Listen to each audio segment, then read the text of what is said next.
ಬಂದೆ ಸುರಭಿ, ನೋಡಿದೆ ನಿಮ್ಮ ಅಮ್ಮನ ಪರಿಸ್ಥಿತಿ ಅಂತ ಸೀರಿಯಸ್ಸಾಗಿ ಕೇಳ್ದೆ ಚಂದ್ರ. ನೋಡಿದೆ ಡ್ಯಾಡಿ, ಐ ಆಮ್ ಸಾರಿ ಅಂತ ತಲೆ ತಗ್ಸಳ್ತಿದ್ದಾಳೆ ಸುರಭಿ. ಅಲ್ಲಿ ನಡೀತಿರೋ ನಾಟಕಕ್ಕೆ ತಲೆ ಚಚ್ಕೊಂಡ ವೀರೇಂದ್ರ. ಇದೆಲ್ಲ ನಿನ್ನಿಂದಲೇ ಸುರಭಿ, ನಿನ್ನ ಬಗ್ಗೆ ಯೋಚಿಸಿ ನಿಮ್ಮಮ್ಮನ ಆರೋಗ್ಯ ಹಾಳಾಗಿದೆ. ನಿಜಕ್ಕೂ ಪೋಷಕರು ಯಾವುದೇ ವಿಷಯನಾದರೂ ಯಾಕೆ ಹೇಳ್ತಿದ್ದಾರೆ ಅಂತ ಅರ್ಥ ಮಾಡ್ಕೊಡಲ್ವ ನೀನು? ಅರೆ, ಇಷ್ಟು ವರ್ಷ ನೀನು ಹೆಚ್ಚಾಗಿ ಬೆಳೆಸಿದ ನಮಗಿಂತ ನಿನಗೆ ಈ ನಿಮ್ಮ ಭಾವನೆ ಹೆಚ್ಚಾದ್ನ? ನಿಮ್ಮ ಭಾವನೆಗಾಗಿ ನಿಮ್ಮ ಅಮ್ಮನನ್ನು ಎದುರಿಸ್ತೀಯಾ ಅಂತ ಕೋಪದಿಂದ ಕಿರಿಸ್ದ. ಅವನ ಮಾತುಗಳಿಗೆ ಸುರಭಿ ಬಿಕ್ಕಿ ಬಿಕ್ಕಿ ಹೇಳ್ತಿದ್ರೆ, ಮಾವಯ್ಯ ಇದೆಲ್ಲ ಸುರಭಿ ಮಾತುಗಳಿಂದಲ್ಲ. ಸುರಭಿ ವಿಷಯ ಆಗಿದ್ದರೆ ಅತ್ತೆ ಇಷ್ಟೊಂದು ಡಿಸಪಾಯಿಂಟ್ಮೆಂಟ್ ಆಗ್ತಾ ಇರಲಿಲ್ಲ. ಇನ್ನೇನೋ ನಡೆದಿದೆ, ಮೊದಲು ಅದೇನಂತ ತಿಳ್ಕೊಳ್ಳಿ ಅಂತಂದ ವೀರೇಂದ್ರ. ಶಟ್ ಅಪ್ ವೀರೇಂದ್ರ, ನಿಜಕ್ಕೂ ನಮ್ಮ ಫ್ಯಾಮಿಲಿಗೂ ನಿಮ್ಮ ಫ್ಯಾಮಿಲಿಗೂ ಮಾತುಕತೆ ಇಲ್ಲ. ಹಾಗಿರುವಾಗ ನೀನು ಯಾಕೆ ನನ್ನ ಮಗಳ ಸುತ್ತಿದೆಯಾ ಅಂತ ಕೇಳ್ದ ಚಂದ್ರ. ಅದರಲ್ಲಿ ತಪ್ಪೇನಿದೆ? ನಿಜಕ್ಕೂ ಇದನ್ನು ಯಾಕೆ ನೀವು ಇಷ್ಟೊಂದು ಪಾಯಿಂಟ್ ಔಟ್ ಮಾಡಿ ನೋಡ್ತಿದ್ದೀರಿ? ನೀವು ಅಂದ್ಕೊಳ್ತಿರೋ ಹಾಗೆ ನಮ್ಮದೇ ಏನೂ ಇಲ್ಲ, ನಾವಿಬ್ಬರು ಫ್ರೆಂಡ್ಸ್ ಥರ ಇದ್ದೀವಿ. ಅದು ಈಗಾಗಲೇ ನಿಮ್ಗೆ ಅರ್ಥ ಆಗಿರಬಹುದು ಅಂತಂದ ವೀರೇಂದ್ರ. ನಾನು ನಿನ್ನನ್ನು ನಂಬಲ್ಲ. ನೀನು ಹೇಗಾದರೂ ಮಾಡಿ ಸುರಭಿಯನ್ನು ಟ್ರ್ಯಾಪ್ ಮಾಡಿ ನನ್ನ ಮನೆಗೆ ಅಳಿಯನಾಗಿ ಬಂದು ನನ್ನ ಪದವಿಯನ್ನು ಕಿತ್ಕೊಳ್ಬೇಕಂತ ನೋಡ್ತಿದ್ಯಾ ಅಂತ ಅಂದ ಚಂದ್ರ. ಅದನ್ನು ಕೇಳಿ ಸುರಭಿ ಅವನನ್ನು ತಡೆಯುತ್ತಾ, ಏನು ಮಾತುಗಳು ಅಪ್ಪ ಅವು? ಬಾವ ನಾನೇನು ಟ್ರ್ಯಾಪ್ ಮಾಡ್ತಿಲ್ಲ ಅಂತ ಅಂದ್ಲು. ನೀನು ಸುಮ್ಮನಿರು ಸುರಭಿ, ಅವನಿಗೆ ಸಪೋರ್ಟಾಗಿ ಮಾತಾಡಬೇಡ ಅಂತ ಕೋಪದಿಂದ ಅಂದ ಚಂದ್ರ. ಸರಿ, ಅವಳು ಮಾತಾಡಲ್ಲ ಮಾವಯ್ಯ, ಆದರೆ ನಾನು ಒಂದು ಕೇಳ್ತೀನಿ, ಹೇಳು, ನಿಜಕ್ಕೂ ನಿನ್ನ ಈ ಪದವಿ ಎಲ್ಲಿಂದ ಬಂತು ಅಂತ ಕೇಳ್ದ ವೀರೇಂದ್ರ. ಆ ಮಾತಿಗೆ ಚಂದ್ರ ಸೈಲೆಂಟ್ ಆದ. ತಕ್ಷಣವೇ ವೀರೇಂದ್ರ ಮೆಲ್ಲಗೆ ನಗ್ತಾ, ನಮ್ಮ ತಾತನ ಹತ್ರದಿಂದ ನಮ್ಮ ತಂದೆಗೆ ವಾರಸತ್ವವಾಗಿ ಬರಬೇಕಿತ್ತು ಪದವಿ. ನಮ್ಮ ಅತ್ತೆಯನ್ನು ಮದುವೆ ಆದ ಕಾರಣ ನಿನಗೆ ಬಂತು. ನೀನು ಮಾಡಿದ ಅದೇ ಟ್ರಿಕ್ಸ್ ನಾನು ಎಲ್ಲಿ ಮಾಡ್ತೀನೋ ಅಂತ ನೀನು ಭಯಪಡೋದ್ರಲ್ಲಿ ತಪ್ಪಿಲ್ಲ ಅಂತಿರೋ ವೀರೇಂದ್ರನ ಮಾತು ಮುಗಿಯೋ ಮುನ್ನವೇ, ಹೆಚ್ಚು ಮಾತಾಡಬೇಡ ವೀರೇಂದ್ರ ಅಂತ ಜೋರಾಗಂದ ಚಂದ್ರ. ನನ್ನ ಹೇಳೋದಕ್ಕೆ ಬಿಡಿ ಮಾವಯ್ಯ, ನಿನ್ನಂದರೆ ನಮ್ಮ ಪಾರ್ಟಿಯಲ್ಲಿ ನಮ್ಮ ಫ್ಯಾಮಿಲಿ ಕಡೆಯಿಂದ ರಾಜಕೀಯವಾಗಿ ಬಲವಾಗಿರೋದು ನಾನೇ. ಸೊ ಈಗ ಈ ಪದವಿ ನಿನ್ನ ನಂತರ ನನ್ನ ಹತ್ರಕ್ಕೆ ಬರುತ್ತೆ. ಹಾಗಿರುವಾಗ ನಾನೇ ಸ್ಪೆಷಲಾಗಿ ಸುರಭಿಯನ್ನು ಟ್ರ್ಯಾಪ್ ಮಾಡಬೇಕಾದ ಅವಶ್ಯಕತೆ ಇಲ್ಲ ಅಂತಂದ ವೀರೇಂದ್ರ. ನನ್ನ ನಂತರ ನೀನೇ ಅಂತ ಯಾಕೆ ಅಂದ್ಕೊಂಡಿದ್ಯಾ? ನನ್ನ ವಾರಸುದಾರನಾಗಿ ನನ್ನ ಮಗ ಇದ್ದಾನೆ ಅಂತ ಗರ್ವದಿಂದ ಅಂದ ಚಂದ್ರ. ನಿಮ್ಮ ಮಗನಿಗೆ ಅಷ್ಟೊಂದು ಸೀನ್ ಇಲ್ಲ ಬಿಡಿ, ಅವನೊಬ್ಬ ಚಿಕ್ಕ ಹುಡುಗ. ಆದರೂ ಇದೆಲ್ಲ ಯಾಕೆ ಮಾವಯ್ಯ? ನೀನು ಈಗಲೇ ಸಾಯುವಂತೆ ನಿನ್ನಿಂದ ರಾಜಕೀಯ ವಾರಸತ್ವ ನನಗೆ ಅಥವಾ ನಿನ್ನ ಮಗನಿಗೆ ಬರುವಂತೆ ಯಾಕೆ ಮಾತಾಡ್ತಿದ್ಯಾ? ನೀನು ಸತ್ತ ವಿಷಯ ಆಮೇಲೆ ನೋಡ್ಕೊಳ್ಳೋಣ. ಆದರೆ ಈಗ ಅತ್ತೆ ಮ್ಯಾಟರ್ ಹೇಳು. ಅತ್ತೆ ಸುರಭಿ ಬಗ್ಗೆ ಮಾತ್ರ ಯೋಚಿಸಿ ಆರೋಗ್ಯ ಹಾಳು ಮಾಡ್ಕೊಂಡಿರಲ್ಲ. ಇನ್ಯಾವುದೋ ಪ್ರಾಬ್ಲಮ್ ಇದೆ. ಆ ಪ್ರಾಬ್ಲಮ್ ಏನಂತ ಕ್ಲಿಯರಾಗಿ ತಿಳ್ಕೊಂಡು ಅದನ್ನು ಸಾಲ್ವ್ ಮಾಡು, ಆಮೇಲೆ ನನಗೆ ನೀತಿ ಹೇಳಬಹುದು ಅಂತ ಸುರಭಿ ಕಡೆ ನೋಡಿ. ನೀನು ನಿಜಕ್ಕೂ ಗಿಲ್ಟ್ ಫೀಲ್ ಆಗಬೇಡ ಸುರಭಿ, ನಿಂದು ಚಿಕ್ಕ ವಯಸ್ಸು, ತಿಳಿಯದೆಯೋ ಮಾತಾಡಿರ್ತೀಯ. ಅದಕ್ಕೆ ಅತ್ತೆ ಇಷ್ಟೊಂದು ಸ್ಟ್ರೆಸ್ ತಗೊಳ್ಳಲ್ಲ. ಓಕೆನಾ? ಟೇಕ್ ಕೇರ್ ಮಾ. ಯಾವ ಅವಶ್ಯಕತೆ ಬಂದರೂ ನಿನಗೆ ಈ ಭಾವ ಇದ್ದಾನೆ ಅಂತ ಮರಿಬೇಡ ಅಂತ ಸುರಭಿ ಕೆನ್ನೆ ಸವರ್ತಲೆ ಚಂದ್ರನನ್ನು ಕೆಳಗಿನಿಂದ ಮೇಲಿನವರೆಗೆ ನೋಡಲ್ಲಿಂದ ಹೊರಟೋದ. ಹೋಗ್ತಿರೋ ಅವನನ್ನು ನೋಡಿದ ಸುರಭಿ ಚಂದ್ರನ ಕಡೆ ತಿರುಗಿ, ನೋಡಿಯಪ್ಪ, ಒಂದು ವೇಳೆ ನೀವು ಅಂದ್ಕೊಂಡಂತೆ ಭಾವ ನನ್ನನ್ನು ಟ್ರ್ಯಾಪ್ ಮಾಡ್ಬೇಕಂತ ಅಂದ್ಕೊಂಡ್ರು ಆ ಟ್ರ್ಯಾಪ್ನಲ್ಲಿ ಬೀಳೋ ಹುಡುಗಿ ನಾನಲ್ಲ, ಓಕೆನಾ? ಇನ್ನು ಭಾವ ಹೇಳಿದಂತಮ್ಮ ನನ್ನ ಬಗ್ಗೆ ಯೋಚಿಸಿ ಮಾತ್ರ ಎಷ್ಟು ಸ್ಟ್ರೆಸ್ ತೊಗೊಂಡಿರಲ್ಲ. ಇನ್ನೇನೋ ಕಾರಣ ಇರುತ್ತೆ. ಸೊ ಪ್ಲೀಸ್ ಮೊದಲು ಆ ಕಾರಣ ಏನಂತ ಐಡೆಂಟಿಫೈ ಮಾಡಿ ಆಮೇಲೆ ಮಾತಾಡಿ ಅಂದ್ಲು. ಪ್ರತಿಯೊಬ್ಬರು ನನಗೆ ಸಲಹೆ ನೀಡೋರೆ, ಮೊದಲು ನಿನ್ನ ತಮ್ಮ ಎಲ್ಲಿದ್ದಾನೆ ಅಂತ ಫೋನ್ ಮಾಡು. ನಿನ್ನೆ ಸಂಜೆ ಹೇಳಿದೆ ನಿಮ್ಮ ಅಮ್ಮನಿಗೆ ಆರೋಗ್ಯ ಸರಿ ಇಲ್ಲ, ಹಾಸ್ಪಿಟಲ್ನಲ್ಲಿದ್ದಾಳೆ ಅಂತ.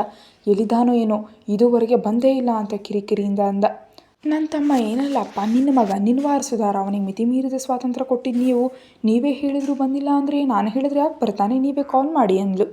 ಆ ಮಾತಿಗೆ ಮುಖ ಸೊಟ್ಟು ಮಾಡಿ, ನನ್ನ ಕರ್ಮ ಅಲ್ಲದೆ ಇದ್ದರೆ ಅವನು ನನ್ನ ವಾರಸುದಾರ ಏನ್ರಿ? ನಮ್ಮೆಲ್ಲರಿಗಾಗಿ ನನಗಿದ್ದ ಒಬ್ಬಳು ವಾರಸುದಾರಳನ್ನು ಕಳ್ಕೊಂಡೆ ಅಂತ ಮನಸ್ಸನ್ನ ಚಡಪಡಿಸುತ್ತಲೇ ವಿರಾಜ್ಗೆ ಕಾಲ್ ಮಾಡ್ದ ಚಂದ್ರ. ಫೋನ್ ಲಿಫ್ಟ್ ಮಾಡಿದ ವಿರಾಜ್, ಏನು ಡ್ಯಾಡ್ ಇಷ್ಟು ಬೆಳಗ್ಗೆ ಕಾಲ್ ಮಾಡಿದ್ದೀರಾ ಅಂತ ಮದವೇರಿದವನಂತ ಕೇಳಿದ.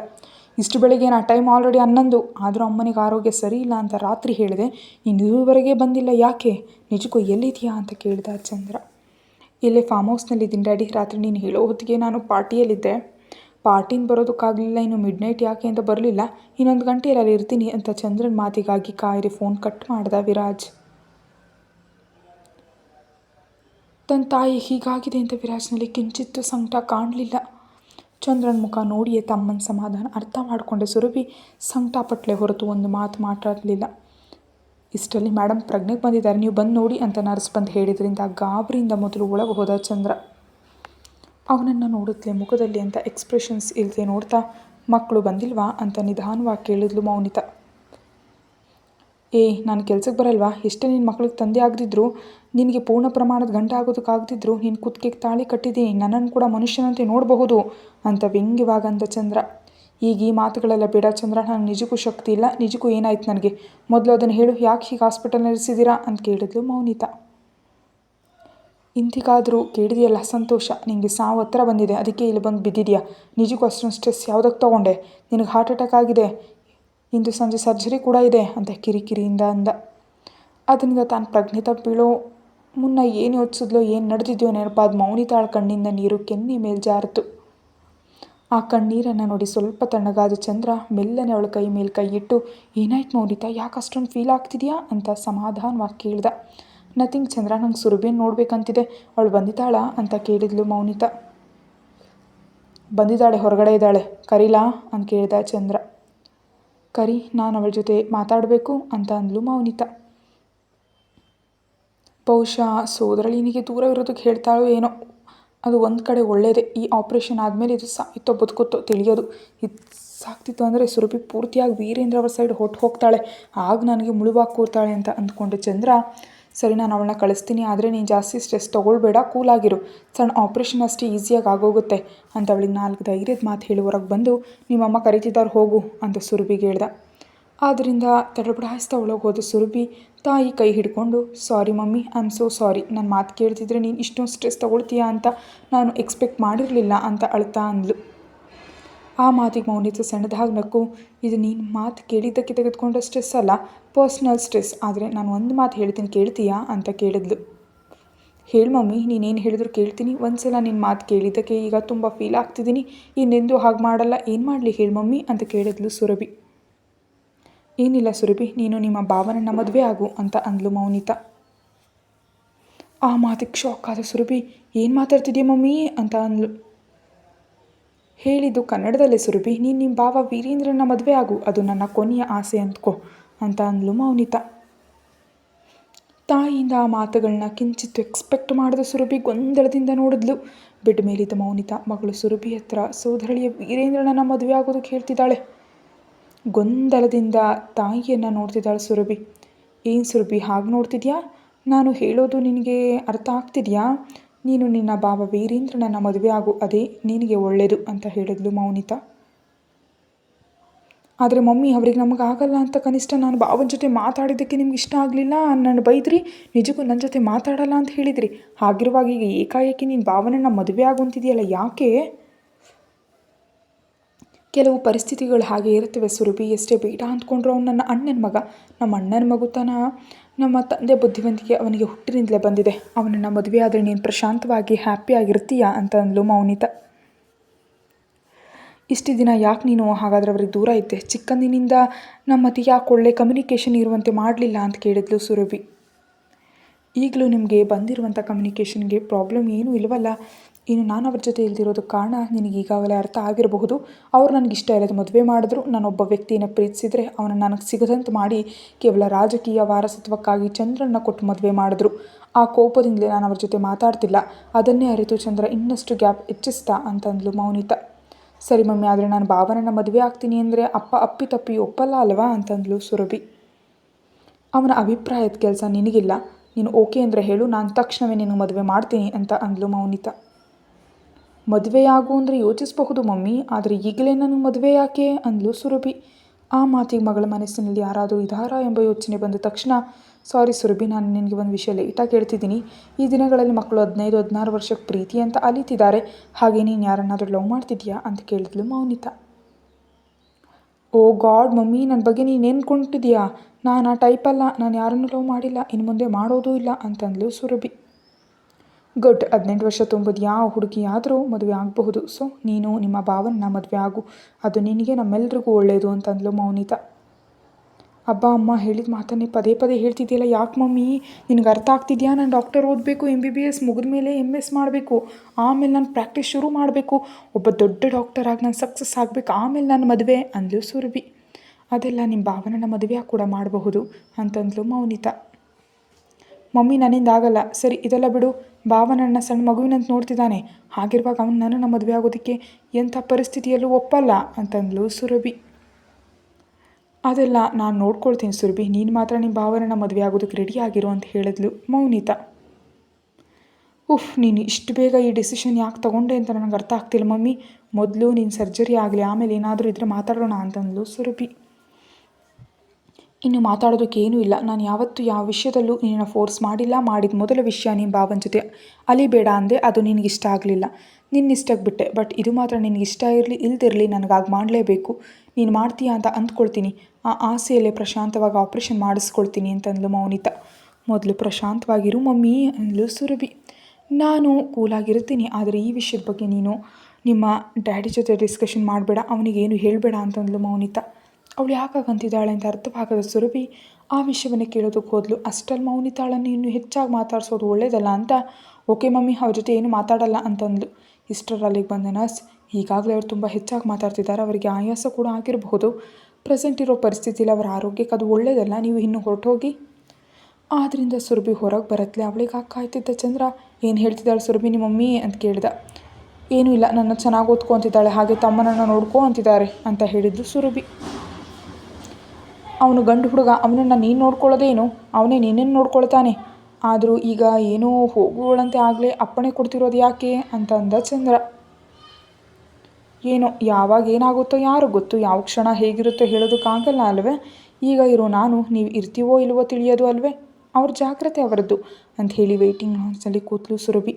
ಈ ಹುಡುಗಿಗೆ ಮುಂಚೆ ನಾನು ಅಂದರೆ ತುಂಬ ಇಷ್ಟ ಆಯಿತು, ಈಗೇನು ಈ ರೀತಿ ಮಾತಾಡ್ತಿದ್ದಾಳೆ, ಅಪ್ಪ ಅಂತ ಕರೆಯೋದು ಕೂಡ ಇಷ್ಟಪಡ್ತಿಲ್ಲ ಅಂತ ಅಂದ್ಕೊಂಡ ಚಂದ್ರ ಅವಳ ಹತ್ರ ಹೋಗಿ, ಹಾಸ್ಪಿಟಲ್ ಅವಶ್ಯಕತೆ ಇಲ್ಲ, ಮನೆಗೆ ಹೊರಟೋಗು, ಆಪ್ರೇಷನ್ ಮುಗಿದು ನಿಮ್ಮ ಮಮ್ಮಿಗೆ ಪ್ರಜ್ಞೆ ಬಂದ ಮೇಲೆ ಬರಬಹುದು ಅಂತಂದ ಚಂದ್ರ. ಇಟ್ಸ್ ಓಕೆ, ನಾನು ಇಲ್ಲೇ ಇರ್ತೀನಿ ಅಂದ್ಲು. ಏನು ಬೇಕಿಲ್ಲ, ಇಲ್ಲಿ ನರ್ಸ್ಗಳು ನೋಡ್ಕೊಳ್ತಾರೆ, ಅದಕ್ಕೆ ನಾವು ಪೇ ಮಾಡ್ತಿದ್ದೀವಿ, ನೀನು ಇರಬೇಕಾದ ಅವಶ್ಯಕತೆ ಇಲ್ಲ. ಹೆಣ್ಮಗುನ ಹಾಸ್ಪಿಟಲ್ನಲ್ಲಿ ಹೇಗಿರಿಸ್ಲಿ, ನಡಿ ಮನೆಗೆ ಹೋಗೋಣ ಅಂತ ಸೀರಿಯಸ್ ಆಗಂದ. ಆದ್ದರಿಂದ ತಕ್ಷಣವೇ ಸಿಟ್ಟಿನಿಂದ ಎದ್ದು ನಿಂತು, ನೋಡಿ ನಾನು ಖಂಡಿತ ಇಲ್ಲೇ ಇರ್ತೀನಿ, ಅಮ್ಮನಿಗಾಗಿರ್ತೀನಿ, ನಿಮ್ಮ ಪ್ರತಾಪ ನನ್ನ ಮೇಲೆ ತೋರಿಸ್ಬೇಡಿ. ಒಂದು ವೇಳೆ ನೀವು ಹಾಸ್ಪಿಟಲ್ ಇರ್ತೀನಿ ಅಂದರೆ ಹೇಳಿ, ಆಗ ಹೋಗ್ತೀನಿ. ನೀವಿರದೆ ನಾನಿರದೆ ಹೋದರೆ ನಮ್ಮ ಮಮ್ಮಿ ಒಬ್ಬಳೇ ಇರಬೇಕಾ ಅಂತ ಜೋರಾಗಿ ಕೇಳಿದ್ಲು. ಅವಳಷ್ಟು ಜೋರಾಗಿ ಮಾತಾಡೋದನ್ನು ಯಾವತ್ತೂ ನೋಡಿದೆ ಚಂದ್ರ ಶಾಕ್ನಿಂದ ಹಾಗೆ ನೋಡ್ತಿದ್ದಾನೆ. ಇನ್ನು ಏನು ಹೇಳಿದ್ರು ಅವಳು ಕೇಳಲ್ಲ ಅಂತ ಅರ್ಥ ಆಯಿತು. ಆದ್ದರಿಂದ ಇನ್ನು ಹೋಗ್ಬೇಕು ಅಂದ್ಕೊಂಡು ಇನ್ನೊಂದು ಸಲ ವಿರಾಜ್ಗೆ ಫೋನ್ ಮಾಡಿದ ಚಂದ್ರ. ಫೋನ್ ಲಿಫ್ಟ್ ಮಾಡಿದ ವಿರಾಜ್, ಏನು ಡ್ಯಾಡ್ ಅಂತ ಕಿರಿಕಿರಿಯಿಂದ ಅಂದ. ಏನಾ, ಅರೆ ನಿನಗೆ ಅರ್ಥ ಆಗ್ತಿದೆಯಾ, ನಿಮ್ಮ ಮಮ್ಮಿ ಹಾಸ್ಪಿಟಲ್ನಲ್ಲಿದ್ದಾಳೆ, ಒಂದು ಸಲ ಬಂದು ಅವಳನ್ನ ನೋಡಬಹುದಲ್ವಾ, ಈವ್ನಿಂಗ್ ಅವಳಿಗೆ ಸರ್ಜರಿ ಇದೆ, ನಾಳೆ ಪರಿಸ್ಥಿತಿ ಹೇಗಿರುತ್ತೋ ಹೇಳೋದಕ್ಕಾಗಲ್ಲ, ಒಂದು ಸಲ ಅವಳ ಜೊತೆ ಮಾತಾಡಬಹುದಲ್ವಾ ಅಂತಂದ. ಟೂ ಬ್ಯಾಡ್ ಡ್ಯಾಡ್, ಹಾಸ್ಪಿಟಲ್ಗೆ ಬಂದು ಆ ಸ್ಮೆಲ್ ಅದೆಲ್ಲ ಯಾರು ಸಹಿಸ್ತಾರೆ, ನನ್ನಿಂದ ಆಗಲ್ಲ ಡ್ಯಾಡ್, ನನಗೆ ಈವ್ನಿಂಗ್ ಗೋವಾದಲ್ಲಿ ಪಾರ್ಟಿ ಇದೆ, ನಾನು ಹೋಗ್ತಿದ್ದೀನಿ, ಗೋವಾದಿಂದ ಬಂದಮೇಲೆ ಬರ್ತೀನಿ ಬಿಡು ಅಂದ ವಿರಾಜ್. ಆ ಮಾತಿಗೆ ಕೋಪ ಬರ್ತಿರೋಳು, ಶಟ್ ಅಪ್ ವಿರಾಜ್, ಏನು ಮಾತಾಡ್ತಿದ್ಯಾ ನೀನು, ನಿನಗೆ ನಿಮ್ಮ ಮಮ್ಮಿಗಿಂತ ಪಾರ್ಟಿ ಹೆಚ್ಚಾಯ್ತಾ, ಮೈಂಡ್ ಇಟ್ಕೊಂಡು ಮಾತಾಡ್ತಿದ್ಯಾ, 10 ನಿಮಿಷದಲ್ಲಿ ನೀನು ಹಾಸ್ಪಿಟಲ್ ಇರ್ತಿದ್ರೆ 11 ನಿಮಿಷದಲ್ಲಿ ನೀನೆಲ್ಲ ಕ್ರೆಡಿಟ್ ಕಾರ್ಡ್ಗಳನ್ನ ಬ್ಲಾಕ್ ಮಾಡಿಸ್ತೀನಿ ಅಂತ ಗಟ್ಟಿಯಾಗಿ ವಾರ್ನಿಂಗ್ ನೀಡ್ದ. ನೋ ಡ್ಯಾಡ್, ಹೀಗೆ ಬ್ಲ್ಯಾಕ್ ಮೇಲ್ ಮಾಡೋದು ನಿಮ್ಮಿಂದಲೇ ಸಾಧ್ಯ, ದಿಸ್ ಇಸ್ ನಾಟ್ ಫೇರ್ ಅಂದ ವಿರಾಜ್. ಅದೆಲ್ಲ ನನಗೆ ಗೊತ್ತಿಲ್ಲ, ನಿನ್ನ ಟೈಮ್ ಸ್ಟಾರ್ಟ್ ಆಗಿದೆ, 10 ನಿಮಿಷದಲ್ಲಿ ಹಾಸ್ಪಿಟಲ್ನಲ್ಲಿ ಇರಬೇಕು ಅಂತ ಹೇಳಿ ಫೋನ್ ಕಟ್ ಮಾಡ್ದ ಚಂದ್ರ. ಆದ್ದರಿಂದ ಕಿರಿಕಿರಿಯಿಂದ 10 ನಿಮಿಷದಲ್ಲಿ ಹಾಸ್ಪಿಟಲ್ಗೆ ಬಂದ ವಿರಾಜ್ ಅನಿವಾರ್ಯವಾಗಿ ಮೌನಿತಾ ಹತ್ರ ಹೋದ. ಅವನ ಮುಖ ನೋಡಿಯೇ ಅಲ್ಲಿಗೆ ಬರೋದಕ್ಕೆ ಇಷ್ಟ ಇಲ್ಲ ಅಂತ ಅರ್ಥ ಮಾಡ್ಕೊಂಡು ಮೌನಿತಾ ಸಣ್ಣದಾಗಿ ನಕ್ಕದ್ಲು. ಚಂದ್ರನಿಗೆ ತನ್ನ ಹೊಟ್ಟೆಯಲ್ಲಿ ಹುಟ್ಟುತ್ತಿದ್ರು ವಿರಾಜ್ ಅಂದರೆ ಇಷ್ಟ. ಅವನನ್ನು ಚೆನ್ನಾಗಿ ನೋಡ್ಕೊಳ್ತಾನೆ, ಅದರಲ್ಲೂ ಅವನಿಗೆ ಹೇಳಬೇಕಾದ ಜಾಗ್ರತೆಗಳು ಏನೂ ಇಲ್ಲವಾದ್ರಿಂದ ಅವನ ಜೊತೆ ಏನೂ ಮಾತಾಡಲಿಲ್ಲ ಮೌನಿತಾ. ಕೇವಲ ಸುರಭಿ ಜಾಗ್ರತೆ ಅಂತ ಮಾತ್ರ ಹೇಳಿದ್ಲು.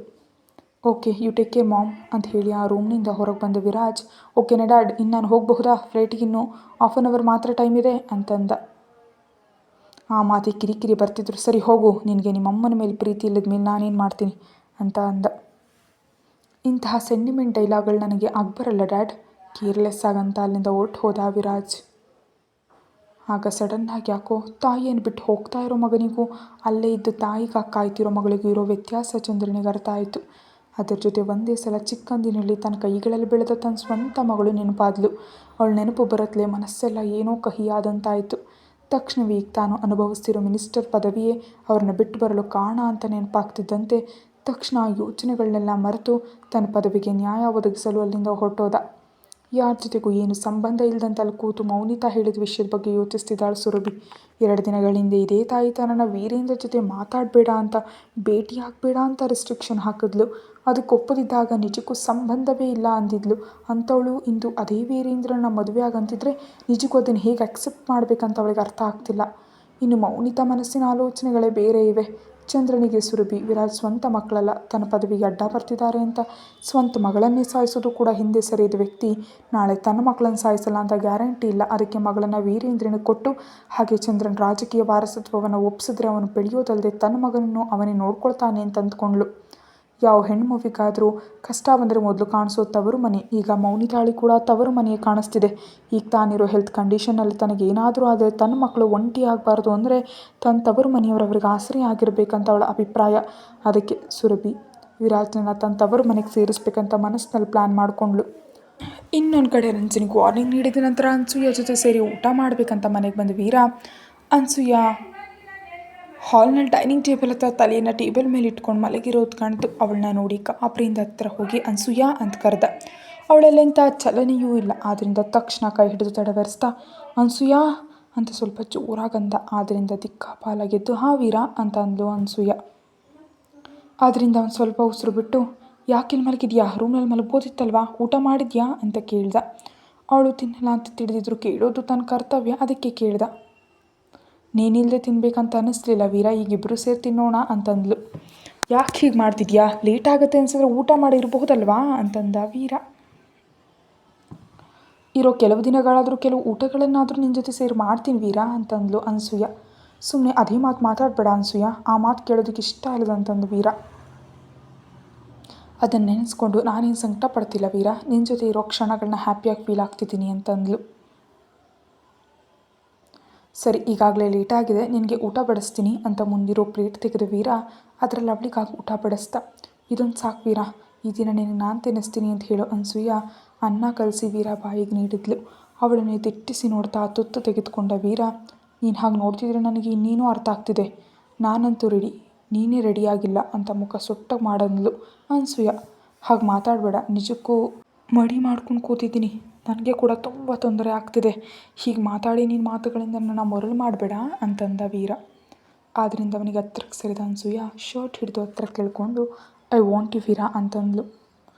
ನನಗೂ ಕೂಡ ನೀನು ಬೇಕು, ಆದರೆ ಈಗಿರೋ ಪೊಸಿಷನಲ್ಲಿ ನಿಜಕ್ಕೂ ಬೇಡ, ಅದು ನಿನ್ನ ಹೆಲ್ತ್ ಮೇಲೆ ತುಂಬ ಎಫೆಕ್ಟ್ ಬೀರುತ್ತೆ, ಸೊ ಪ್ಲೀಸ್ ನೀನು ಟೆಂಪ್ಟ್ ಆಗಿ ನನ್ನ ಟೆಂಪ್ಟ್ ಮಾಡಬೇಡ ಅಂತಂದ. ಆದ್ದರಿಂದ ಮೋತಿ ತಿರುಗಿಸಿದ ಅನ್ಸೂಯ ಊಟ ಕಲಸಿ ತಿನ್ನಿಸ್ತಾ ತಾನು ತಿನ್ನುತ್ತಾ ಸೈಲೆಂಟಾಗಿದ್ದುಬಿಟ್ಲು. ಏನು ಇದೆಲ್ಲ ಕೋಪನಾ? ಸೈಲೆಂಟಾದ ಅವಳ ಮುಖ ನೋಡ್ತಾ ಕೇಳ್ದ.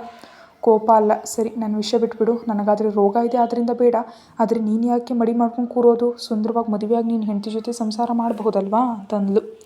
ಹೊಡೆದೆ ಅಂದರೆ ಮುಖ ಒಡೆದು ಹೋಗುತ್ತೆ, ಇಂಥ ಹುಚ್ಚು ಮಾತು ಮಾತಾಡಬೇಡ, ಸಂಸಾರವೇ ಬೇಕು ಅಂದಿದ್ರೆ ನೀನು ಬರೋ ಮೊದಲು ಕೂಡ ಎಷ್ಟೋ ಜನರ ಜೊತೆ ರಿಲೇಷನ್ಶಿಪ್ ಇಟ್ಕೊಳ್ತಿದ್ದೆ ಅಂತಂದ ವೀರ. ಹಬ್ಬ ಹೊಡಿತೀಯಾ, ಹಾಗಾದರೆ ಒಂದ್ಸಲ ಹೊಡಿಬಾರ್ದಾ ಅಂತ ಮುದ್ದಾಗಿ ಕೇಳಿದ್ಲು ಅನ್ಸೂಯ. ನಾನು ಹೊಡೆದ್ರೆ ಸಾಯ್ತೀಯ, ಅವೆಲ್ಲ ಈಗ ಅವಶ್ಯಕವಾ ಹೇಳು ಅಂತಂದ. ಸತ್ರೆ, ಆದರೆ ನನ್ನ ಮಾತು ಕೇಳಿ ರಂಜನಿಯನ್ನು ಮದುವೆ ಹಾಕೋ ಅಂತ ಅವನ ಕೆನ್ನೆ ಮೇಲೆ ಕೈ ಇಟ್ಟು ಕೇಳಿದ್ಲು ಅನ್ಸೂಯ. ಆ ಟಾಪಿಕ್ ಬಿಟ್ಟು ಇನ್ಯಾವುದಾದ್ರೂ ಇದ್ರೆ ಮಾತಾಡು, ಇಲ್ಲ ಅಂದರೆ ಇನ್ನು ನಾನು ತಿನ್ನೋದು ಮುಗೀತು, ಹೋಗಿ ಸ್ವಲ್ಪ ಹೊತ್ತು ರೆಸ್ಟ್ ತಗೊಳ್ತೀನಿ ಅಂತ ಹೇಳಿ ಎದ್ದು ರೂಮ್ ಒಳಗೆ ಹೊರಟೋದ ವೀರ. ಹೋಗ್ತಿರೋ ಅವನನ್ನೇ ನೋಡ್ತಾ ಇವನೇನು ಮುಂಚೆ ನಾನು ಕೇಳಿದ ಎಲ್ಲದಕ್ಕೂ ವಿರುದ್ಧವಾಗಿ ಉತ್ತರ ಹೇಳ್ತಿದ್ದ, ಈಗಲೂ ವಿರುದ್ಧವಾಗೇ ಹೇಳ್ತಿದ್ದಾನೆ. ಮುಂಚೆ ನಾನು ಮದುವೆಯಾಗಲು ಹೇಳಿದೆ, ಆಗ ಬೇಡ ಅಂದೆ, ಈಗ ಮಾಡ್ಕೊಳ್ತೀನಿ ಅಂತಿದ್ದಾನೆ. ನಾನು ಬೇಡ ಅಂದೆ, ಮುಂಚೆ ರಂಜನಿಯನ್ನು ಮದುವೆ ಆಗ್ತೀನಿ ಅಂದ. ನಾನು ಬೇಡ ಅಂತ ಈಗ ಹುಡುಗಿಯನ್ನು ಮದುವೆ ಆಗು ಅಂದರೆ ಇವನು ಕೇಳ್ತಿಲ್ಲ. ನಮ್ಮಿಬ್ಬರ ಅಭಿಪ್ರಾಯಗಳು ಯಾವತ್ತೂ ಸೇರಲ್ಲ, ಆದರೆ ನಾವು ಬೇರೆ ಆಗಿರೋದಕ್ಕೆ ಸಾಧ್ಯ ಇಲ್ಲ ಅಂತ ನಕ್ಕದ್ಲು. ಅಷ್ಟರಲ್ಲೇ ವೀರ ಹೊರಟು ಹೋಗಿದ್ದರಿಂದ ತನ್ನ ಊಟವನ್ನು ಮುಗಿಸಿ ವೀರ ಹತ್ರ ಹೋದ್ಲು. ರೂಮ್ನಲ್ಲಿ ಅಂಗಾತ ಮಲಗಿದ ವೀರ ಅವಳನ್ನ ನೋಡುತ್ತಲೇ ಕೈ ಚಾಚ್ದ. ಅದರಿಂದ ನಗ್ತಾ ಹೋಗಿ ಅವನ ಕೈ ಮೇಲೆ ತಲೆ ಇಟ್ಟು ಅವನ ನಡುವಿನ ಸುತ್ತ ಕೈ ಹಾಕಿ ಎದೆ ಮೇಲೆ ಪುಟ್ಟ ಮಗುವಿನಂತ ಮಲಗಿಬಿಟ್ಲು. ಅವಳನ್ನ ಹತ್ರಕ್ಕೆ ತೆಗೆದುಕೊಂಡ ವೀರ ಹಣೆ ಮೇಲೆ ಮುತ್ತಿಟ್ಟು ಅವನು ಕೂಡ ಸಣ್ಣ ನಿದ್ದೆ ಮಾಡ್ದ. ಇನ್ನೊಂದು ಕಡೆ ರುದ್ರನ ಜೊತೆ ಕ್ಯಾಬಿನಿಗೆ ಬಂದ ರಂಜನಿಗೆ ತನ್ನನ್ನು ಬೆದರಿಸಿದ ವೀರ ಮುಖ ಪದೇ ಪದೇ ಕಣ್ಣೆದುರು ಸುಳಿತಿದೆ. ಅದೇ ಸಮಯದಲ್ಲಿ ರುದ್ರ ಮಾಡಿದ ಗಾಯದ ಕಾರಣ ಅವಳ ತುಟಿ ತೊಂದರೆ ಕೊಡ್ತಿದೆ. ಅದಕ್ಕೆ ಆ ತುಟಿಯನ್ನು ಕೂತ್ಕೊಳ್ಳುತ್ತಲೇ ಕೆಲಸ ಮಾಡ್ತಿದ್ದಾಳೆ. ತನ್ನ ಜೀವನದಲ್ಲಿ ಒಬ್ಬನು ಪ್ರೀತಿಸ್ತಿದ್ದೀನಿ ಅಂತ ನಂಬಿಸಿ ಮೋಸ ಮಾಡಿ ಈಗಲೂ ಬಿಡದೆ ತೊಂದರೆ ಕೊಡ್ತಿದ್ರೆ ಇನ್ನೊಬ್ಬನು ಯಾಕೆ ಹಗೆತನ ಬೆಳೆಸ್ಕೊಂಡಿದ್ದಾನೋ ತಿಳಿದೆ ಟಾರ್ಚರ್ ಕೊಡ್ತಿದ್ದಾನೆ. ಎದುರಿಗಿರೋನು ಪ್ರೇಮ ಮದುವೆ ಅಂತ ಜೀವ ಹಿಂಡ್ತಿದ್ರೆ ಈ ಮೂವರನ್ನು ಹೆದರಿಸಿ ಹೇಗೆ ಮುಂದೆ ಹೋಗಬೇಕಂತ ಟೆನ್ಷನ್ ಪಡ್ತಿದ್ದಾಳೆ ರಂಜನಿ. ಆದರೆ ಅವೆಲ್ಲದರ ಕಾರಣದಿಂದ ಮಾಡೋ ಕೆಲಸದಲ್ಲಿ ಕ್ಲಾರಿಟಿ ಮಿಸ್ ಆಗ್ತಿರೋದ್ರಿಂದ ಮಾಡಿದ್ದನ್ನೇ ಪದೇ ಪದೇ ಮಾಡ್ತಿದ್ದಾಳೆ ರಂಜನಿ. ಅವನು ಗಮನಿಸಿದ ರುದ್ರ ತಾನು ಕೊಟ್ಟ ಜಲಕ್ಗೆ ಅವಳು ಹಾಗೆ ಬಿಹೇವ್ ಮಾಡ್ತಿದ್ದಾಳೆ ಅಂತ ಅರ್ಥ ಮಾಡಿಕೊಂಡು ಸೈಲೆಂಟಾಗಿದ್ದುಬಿಟ್ಟ. ಕೊನೆಗೆ ಅನ್ಯಮನಸ್ಕಳಾಗಿ ಕೆಲಸ ಮುಗಿಸಿದ ರಂಜನಿ ಈವ್ನಿಂಗ್ ಆಫೀಸ್ ಟೈಮ್ ಮುಗ್ದಿರೋದ್ರಿಂದ ಮನೆಗೆ ಹೋಗಲು ರೆಡಿಯಾಗಿ ಎಲ್ಲವನ್ನ ಸರಿ ಮಾಡ್ತಿರುವಾಗ ನಾನು ಡ್ರಾಪ್ ಮಾಡ್ತೀನಿ ರಂಜನಿ ಅಂದ ರುದ್ರ. ಪರವಾಗಿಲ್ಲ ಸರ್, ನಾನು ಬಸ್ನಲ್ಲಿ ಹೊರಟೋಗ್ತೀನಿ ಅಂದ್ಲು. ಆ ಮಾತಿಗೆ ಕೆಲಸ ಮಾಡ್ತಿದ್ದವನು ತಲೆ ಎತ್ತಿ ಅವಳನ್ನ ನೋಡ್ತಾ, ಆದರೂ ಆಫೀಸ್ ಕ್ಯಾಬ್ಗಳಿರುವಾಗ ನೀನು ಯಾಕೆ ಬಸ್ನಲ್ಲಿ ಹೋಗಬೇಕು ಅಂತ ಕೇಳ್ದ. ಅಂದರೆ ಸರ್, ನಾನು ಇರೋ ಏರಿಯಾ ತುಂಬ ದೂರ ಇದೆ, ಒಬ್ಬಳೇ ಅಷ್ಟು ದೂರ ಅಂದರೆ ಈ ಕ್ಯಾಬ್ಗಳಲ್ಲಿ ಡ್ರೈವರ್ಗಳನ್ನ ನಂಬೋದಕ್ಕಾಗಲ್ಲ ಅಲ್ವಾ, ಅದಕ್ಕೆ ಬಸ್ನಲ್ಲಿ ಹೋಗ್ತಿದ್ದೀನಿ ಅಂತ ಅಂದ್ಲು ರಂಜಿನಿ. ಓಹೋ ಓಕೆ, ಇನ್ನು ಮುಂದೆ ಮಾತ್ರ ಮಾರ್ನಿಂಗ್ ನೀನು ಹೇಗೆ ಬಂದರೂ ಈವ್ನಿಂಗ್ ನಾನೇ ಡ್ರಾಪ್ ಮಾಡ್ತೀನಿ. ಆ್ಯಂಡ್ 3 ದಿನಗಳಲ್ಲಿ ಹತ್ತಿರದ ಆಫೀಸ್ ಕ್ವಾರ್ಟರ್ಸ್ನಲ್ಲಿ ನಿನಗೆ ಫ್ಲ್ಯಾಟ್ ಅಲಾಟ್ ಮಾಡೋದಕ್ಕೆ HR ಗೆ ಮೇಲ್ ಕಳಿಸು. ಆ್ಯಂಡ್ ಈಗ ಮಾತ್ರ ನಾನು ಬರೋವರೆಗೆ ವೆಯ್ಟ್ ಮಾಡು ಅಂತ ಆರ್ಡರ್ ಮಾಡ್ದ. ಅರೆ ಬೇಡ ಅಂದ್ರೆ ಅರ್ಥ ಆಗಲ್ವಾ ಈ ದೊಡ್ಡ ಮನುಷ್ಯನಿಗೆ? ನಾನು ಏನು ಹೇಳಿದ್ರು ಅದಕ್ಕೆ ಆಪೋಸಿಟ್ ಮಾಡ್ತಾನೆ, ನಂದು ಒಂದು ಮಾತು ಕೇಳಲ್ಲ ಅಂತ ಹಲ್ಲು ಕಡಿತಾ ನಿಂತಳು ರಂಜಿನಿ. ಅದನ್ನು ಗಮನಿಸಿದ ರುದ್ರ, ಆಲ್ರೆಡಿ ತುಟಿ ಒಡೆದಿದೆ, ಈಗ ಹಲ್ಲು ಕೂಡ ಯಾಕೆ ಉದುರಿಸ್ಕೊಳ್ತೀಯಾ? ಆ ಮೈಂಡ್ ವಾಯ್ಸ್ ನಿಲ್ಸಿ ಕೂತ್ಕೋ, ಹೋಗೋಣ, ನಿನ್ನ ಇನ್ ಟೈಮ್ನಲ್ಲಿ ಮನೆಗೆ ಡ್ರಾಪ್ ಮಾಡ್ತೀನಿ ಅಂದ. ಆದ್ದರಿಂದ ಕಿರಿಕಿರಿಯಿಂದ ಕೂತ ರಂಜಿನಿ, ಈಗ ಈ ತುಟಿಗೆ ಏನಾಯಿತು ಅಂತ ಅಮ್ಮ ಕೇಳಿದ್ರೆ ಏನು ಹೇಳಲಿ ಅಂತ ಒಳಗೊಳಗೆ ಯೋಚಿಸ್ತಿದ್ದಾಳೆ. ಮತ್ತು ಅಷ್ಟೊಂದು ಯೋಚಿಸ್ಬೇಡ ರಂಜಿನಿ, ತಲೆಗೆ ಗುಳ್ಳೆ ಬರಬಹುದು ಅಂತಂದ. ಏನು ಮನುಷ್ಯ, ಇವನು ಕೆಲಸ ಮಾಡತ್ಲೇ ಇರ್ತಾನೆ, ನನ್ನ ಗಮನಿಸಲೇ ಇರ್ತಾನೆ, ಮುಖದ ಜೊತೆ ತಲೆ ಮೇಲೆ ಕೂಡ ಕಣ್ಣಿರುವಂತಿದೆ ಅಂದ್ಕೊಳ್ತಾ ಮೊಬೈಲ್ ಓಪನ್ ಮಾಡಿ ಬಂದ ನೋಟಿಫಿಕೇಷನ್ಗಳನ್ನ ನೋಡ್ತಿದ್ದಾಳೆ ರಂಜಿನಿ. ಆಗಲೇ ವಾಟ್ಸಪ್ನಲ್ಲಿ ಅವಳಿಗೆ ಕೆಲವು ಫೋಟೋಗಳು ಬಂದವು. ಅವುಗಳನ್ನ ನೋಡಿ ಶಾಕ್ ಆದ ರಂಜಿನಿ ತಿಕ್ಕಾಪಾಲಾಗಿ ಎದ್ದು ನಿಂತು ಆ ಫೋಟೋಗಳನ್ನ ಕ್ಲಾರಿಟಿಯಾಗಿ ನೋಡೋದಕ್ಕೆ ಶುರು ಮಾಡಿದ್ಲು. ಅವುಗಳನ್ನ ನೋಡ್ತಿದ್ದಷ್ಟು AC ಯಲ್ಲಿ ಕೂಡ ಅವಳಿಗೆ ಗಾಬರಿಯಿಂದ ನಡುಗ್ತಿದ್ರೆ ಅವಳಿಗೆ ತಲೆಯಿಂದ ಬಿಸಿಯಾದ ಬೆವರು ಇಳಿತಿದೆ.